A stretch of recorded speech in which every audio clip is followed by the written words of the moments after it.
What's good, YouTube? It's your boy Machiavelli, and I'm back with another reaction video, man. So, unfortunately, yesterday, you guys, I tried to upload quite a few videos. Um, Steve Wilko's reaction videos. For whatever reason, those videos got blocked, so I couldn't upload them. One of the videos is still valid. If you guys are YouTube, you guys know what I'm talking about. So, I tried saying, that the video was for fair use, etc., etc. It was a reaction video. They still felt like it should have been blocked, so they didn't release my claim, whatever. So that video couldn't be uploaded. So I'm waiting to hear about the other few. Um, but yeah, bro, like it's so frustrating that you're trying to upload content, trying to diversify your content. Cause I ain't gonna lie, bro. I love doing these Sadhguru reaction videos, but at the same time, I notice I do get love on the past Steve Wilko show reaction videos that I've done also. You know what I'm saying? So for all my people who feel like, oh, you don't react to Sadhguru, if you ask me, bro, I feel like I react to Sadhguru a little bit too much. That's why I say a lot of you guys who are subscribed to me, let me know something that you guys want to see. Cause I understand Sadhguru is my, how do I say this, like my main content. Like if you guys go on my channel, that's where most of my views and likes come from, is the Sadhguru videos. But at the same time, there's a lot of people who can't relate to the Sadhguru videos or don't think that Sadhguru videos or my reaction are interesting. So I try to diversify and try to do a little bit of everything, just to make it fair for everybody. That way, some people, they can relate to the Steve Wilkos thing, but then there's some people that can relate to the Sadhguru thing. So it's just like it just goes both ways. So I try to be fair and try to make this channel likable for everybody, not just people who just want to see Sadhguru, Sadhguru, Sadhguru, Sadhguru. And that's another thing, bro. A lot of you guys who send me reaction request videos, it's like you want me to react to this, and then when I react to it, you guys don't support it. You guys don't show no love, no likes, no views, nothing. And I just be like, well, damn. Like, I know I'm a little bit late getting to it or late uploading it or whatever from the time that you sent me the request. But damn, bro, like, you guys got to understand, bro. I am a dad outside of this YouTube thing. And I do work a full-time job. Like, when I first started doing YouTube, I was part-time. So I had a lot of time on my hands then, to get 18 plus videos out to you guys every single week. But now it's just like I gotta pump the brakes just a little bit. But hopefully you guys can respect that, man. But anyway, shout out to Avishkar. This is 15,000-year-old prophecy comes true by Sadhguru. So without further ado, man, let's get it.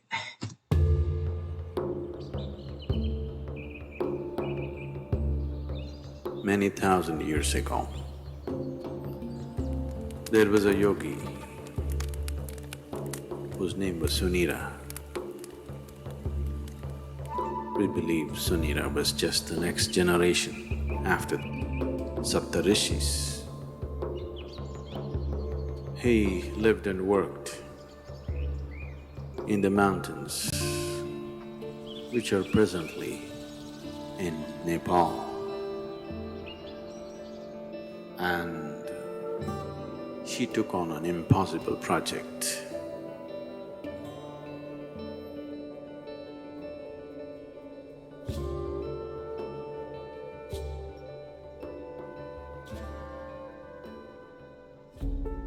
Sunira saw that human consciousness could be evolved if you produce a perfect human being who could render this to all sorts of people. In a way, he comes from the tradition of Shiva. Somewhere it's his dream to build another being like that. He wants to build a living Shiva once again, a perfect teacher for the world, who is completely multidimensional, not this kind of teaching or that kind of teaching, As Shiva explored the whole human consciousness and human body in every possible way, he wants that kind of a living being.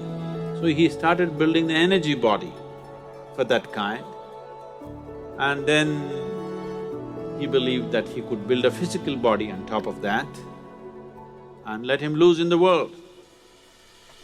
With a lifespan of a few hundred or thousand years, so that he will transform the whole world by the time his time is done. So he started working on this project. And of course he died unfulfilled.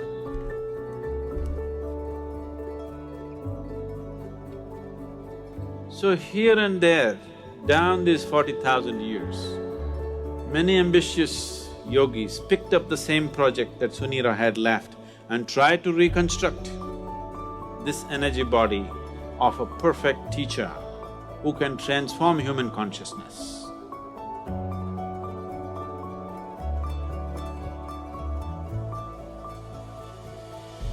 They called him Maitreya. Maitreya means a friend, a true friend to the humanity, to come and change humanity, the world teacher.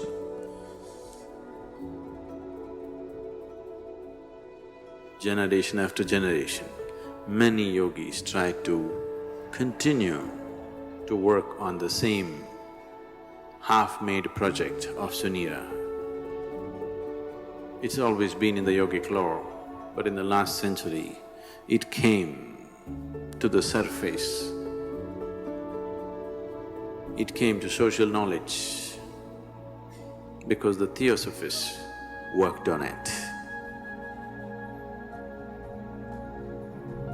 An abyssant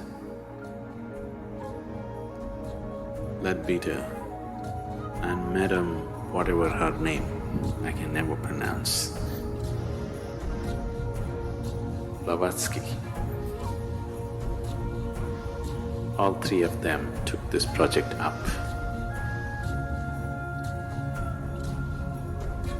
They said, we are going to make it. They amassed a vast amount of occult knowledge, probably for the first time in the last few hundred years, and definitely for the first time, not in a traditional way but in a modern way. They took up this project.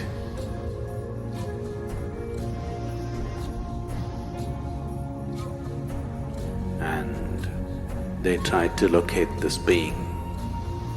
This unfinished project, they want to take it up and complete it. Some work was done. They had the knowledge, but they did not have the capability. They acquired much information, but they could not acquire the necessary means to do anything like that. Twice they made serious effort to simply declare that they have completed the project, the perfect being has come. But it did not work.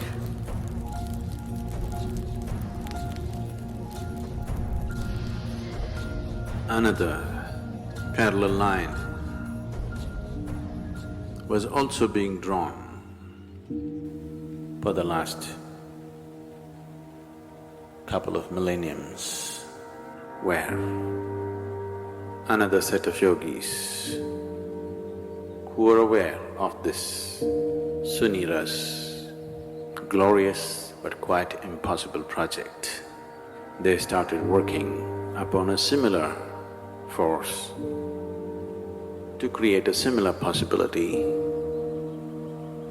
but with a completely different understanding of the same, creating a perfect being, but not as a human being,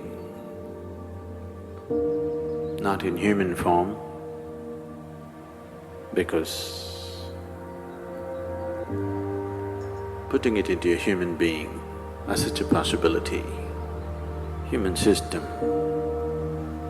has all the capabilities, but still it doesn't have the necessary integrity of boundary to hold it. There are previous experiences of creating or attempting to create dhyana lingas in many places. Any number of projects have started in the last 2000, 3000 years and they've been abandoned halfway because of some problem or the other. In Bhojpur, they attempted a dhyana linga about 1,000 years ago, little more than 1,000 years ago. This was supported by a local king, so it was hugely funded and they built a magnificent temple which is half done and the rest of the plans they drew it on the stone, because there were no drawing boards. They flattened up a rock and they made an elaborate plan of the temple in all detail, the architectural thing on the stone. They had a grand plan, a beautiful setting and everything. But half completed, it stopped because of certain things. The lingam itself, they worked on it for more than 3 years. They had 14 people working on it, one yogi who started this whole process. But this yogi worked for over 2 years and produced these 14 people, 7 men and 7 women, of enormous or extraordinary accomplishment, and they started working. They created this lingam almost 95% done. But at that time an invasion happened.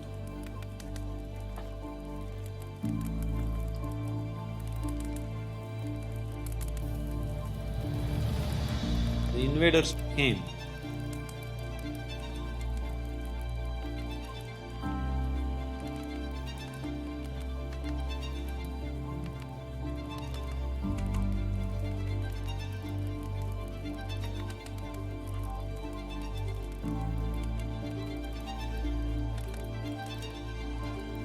Found these people in certain states which whatever looked prickish for them,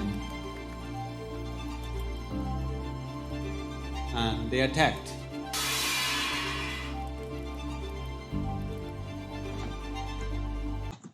I hope they didn't get killed, bro.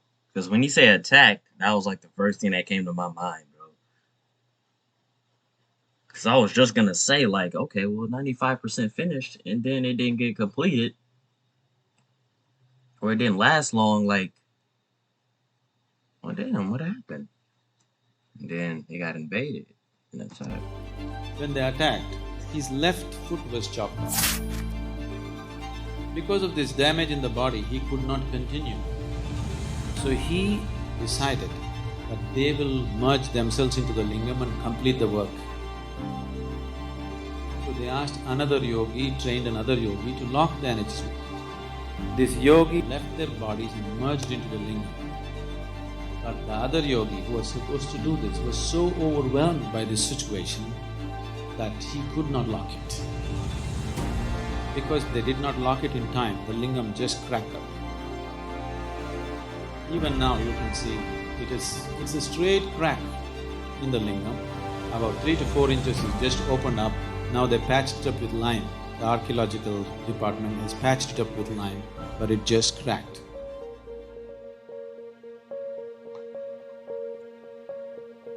Building such structures has been the want of many yogis because creating tools for enlightenment, not just as teachings, not just as practices that one can do, but living tools that people can walk through, living tools by which people can be impacted towards that process, has always been the great desire of the yogis. One of them who had such a desire fixed me up for the job.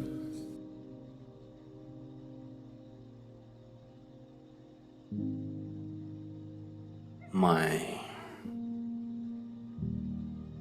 physical proximity with him was just for a few minutes.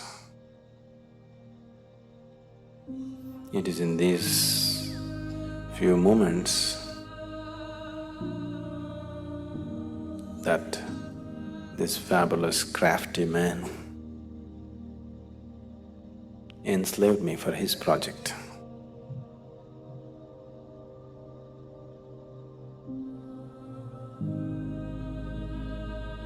Everything that I did was around it because it was my Guru's dream and it was his vision that the Dhyana Linga has to be established.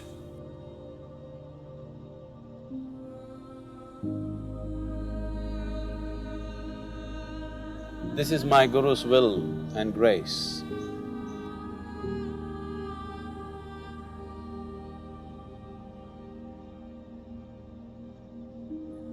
I think I must tell you something about the madness from where I come. After 2 lifetimes of heartbreaking sadhana, very intense, very truly heartbreaking sadhana. These 2 lifetimes, I was referred to by people as Shiva Yogi. And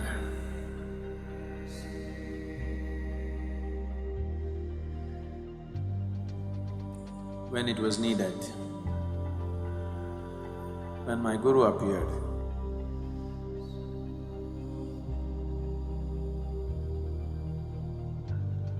and when he felt that he did not feel fit to touch me, he touched me with his stick. And everything that needs to be realized was realized.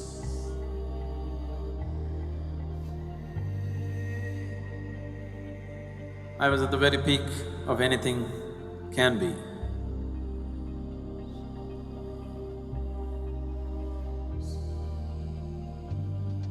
So, that being was referred to as Shiva Yogi, trying to fulfill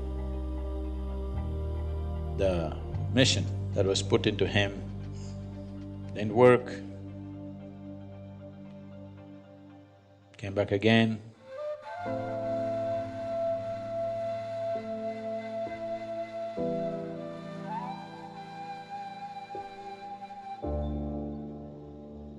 Sadhguru Sri Brahma tried very hard, almost successful, but couldn't fix the goodwill in the society because the intensity of who he is could not be understood in the social circumstances. He couldn't fulfill that. He prepared a few people and then went up the mountain.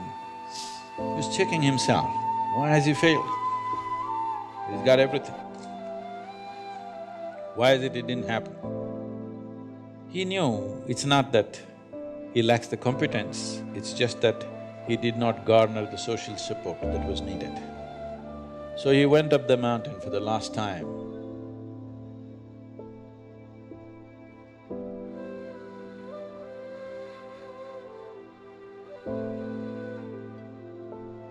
Before going up, he announced here at the foothills, a few of his disciples gathered. They said, what now? He said, even Tirpi Varvan, that means this one will be back again. And he went up the mountain for the last time.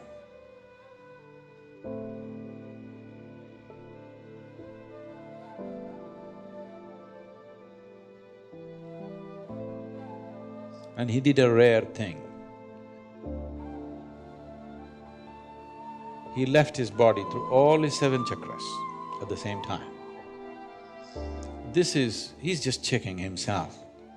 He knows it's not so, but still the first blame should be on you when something doesn't work.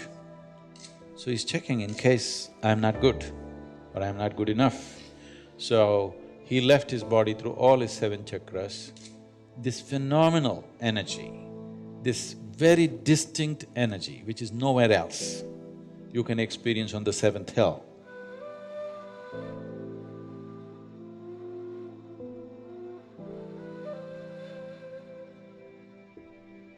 It's very, very different from anything that you would find anywhere. It's distinctly different. So with that done, he knew it's… what is the problem is you didn't handle the circumstance properly.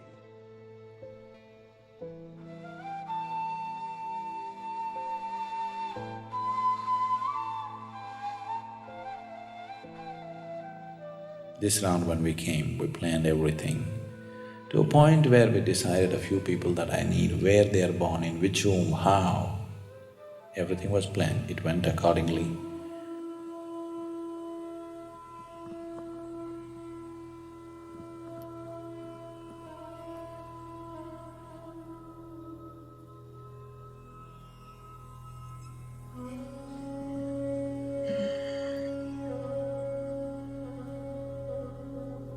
For people needed for the consecration, I placed them in the right kind of places so that everything comes together at the right time.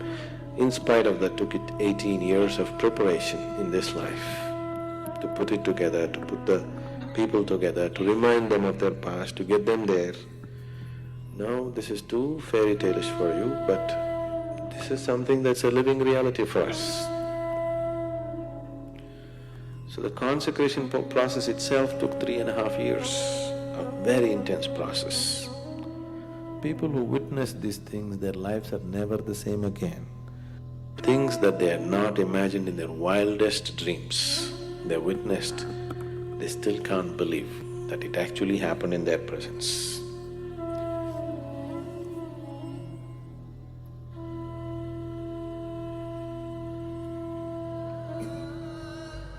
Yogi Sunira, he worked through his lifetime, and towards the end of his life, when this dream of creating a perfect being remained unfulfilled, Yogi Sunira made a prophecy that long time from now, long time from now, this work that I have started will find fulfillment and reverberate, not here, but in the green hills of the south. Our hills are green. We are in the south. So whatever Sunira's prophecy has come true, but not the way he thought it would.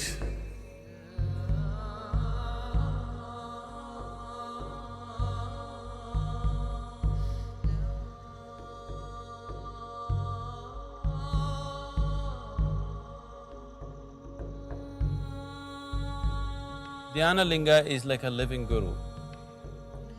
The role of a guru in a spiritual seeker's life is not just about giving teachings and guidances. The most fundamental thing why a spiritual seeker seeks a guru is because a guru can ignite his energies into a different dimension.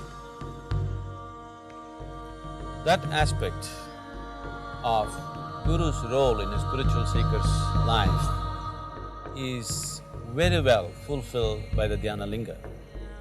Once a person is in the sphere of Dhyana Linga, he cannot escape the sowing of the spiritual seed of liberation within himself.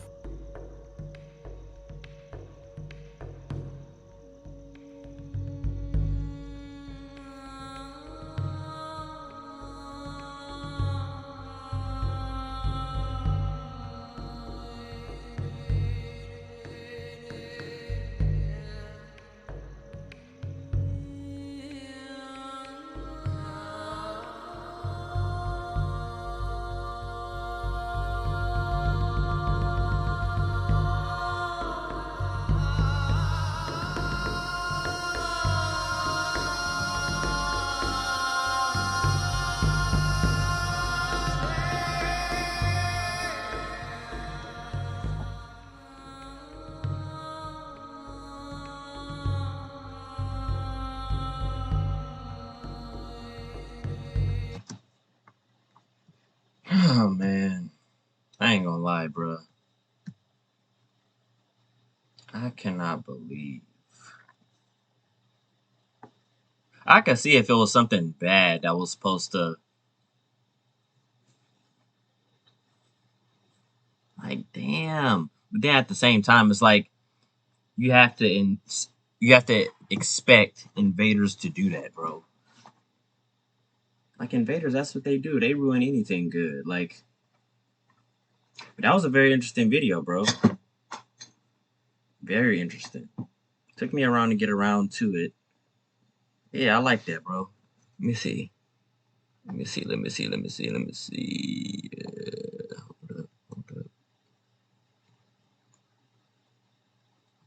But yeah, man, as I said in the beginning of the video, bro, you know, I don't have a problem with reacting to Sadhguru videos, but it gets to a point where, you know, I feel like I could diversify my audience. Because there's no way, bro. I'm going to just be honest, bro. Like, there's no way I'm reacting to the Sadhguru videos like I do, and some of them have done very good as far as, like, views and likes, and you guys showing me love on them. Then there are some that I have that I've uploaded, and it's just like, well, damn. Well, certain people, and that's the thing that's so crazy, because some people that would send me a request to react to a Sadhguru video, they're not even a subscriber, they're not even a supporter. They'll just send me something to react to, and then I react to, and then that person's nowhere to be found. You see what I'm saying? So, I don't know, bro. It's like I try to diversify my audience in so many different ways, and it's frustrating how, you know, you try to do that and then it gets blocked from YouTube for whatever reasons, and it's just like, dude, it's like they're trying to hold me into one type of content only, and I can't do this, and I can't do that, and I can't do that. So, but like I say, man, you guys just be patient with me, bro. I mean, we didn't came this far, so best thing we do is keep on pushing, bro. But if you guys like this video, man, give it a fat thumbs up. Like, comment, share. Machiavelli Gang. We up out of here, man. I love you guys, man. You guys have a blessed one and a safe one. And I'm going to catch you guys on the next one. Peace.